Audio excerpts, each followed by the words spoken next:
Attends, faut que je mette mes lunettes.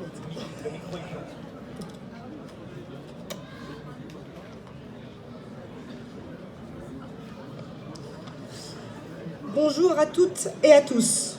Probablement que peu d'entre vous me connaissent, alors je vais me présenter.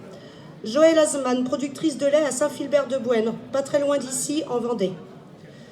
Si je prends la parole ce jour, c'est au nom de la Confédération paysanne de Vendée, dont je ne suis qu'une simple adhérente, mais notre porte-parole, Pascal Sachot, n'ayant pu se libérer pour l'occasion, et vous présentant ses excuses les plus sincères, m'a mandaté pour parler en son nom et en celui de la Confédération paysanne de Vendée. Le nuage nauséabond produit par ce projet de méthanisation XXL n'aura pas l'amabilité de celui de Tchernobyl. Il ne s'arrêtera pas à la frontière entre la Vendée et la Loire-Atlantique. Que ce soit du point de vue d'une échelle très locale, j'y reviendrai plus tard, ou d'un point de vue beaucoup plus global, la Confédération paysanne de Vendée ne peut que s'opposer très fermement à ce projet et s'associer pleinement et activement à la lutte engagée ici à Corcouët-sur-Logne.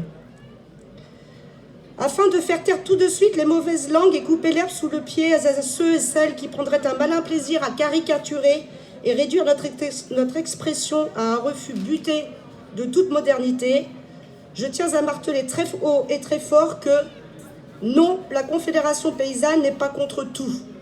Non, la Confédération paysanne de Vendée n'est pas contre l'irrigation. Non, la Confédération paysanne de Vendée n'est pas contre la méthanisation. Non, la Confédération paysanne n'est pas contre le maraîchage. Mais oui, elle est très clairement contre les méga-bassines, les méthaniseurs XXL et l'extension des sablières de Saint-Colomban. Et très clairement pour une PAC plus juste, plus verte et plus sociale. Ce n'est pas une question de principe, mais bien une question d'échelle, de partage et de projet agricole. Ce que défend la Confédération paysanne, c'est un projet agricole résilient, adapté au changement climatique, relocalisé, proche et respectueux des besoins et attentes de la société française. Une agriculture d'avenir qui rémunère les producteurs et alimente en qualité et en quantité la population française.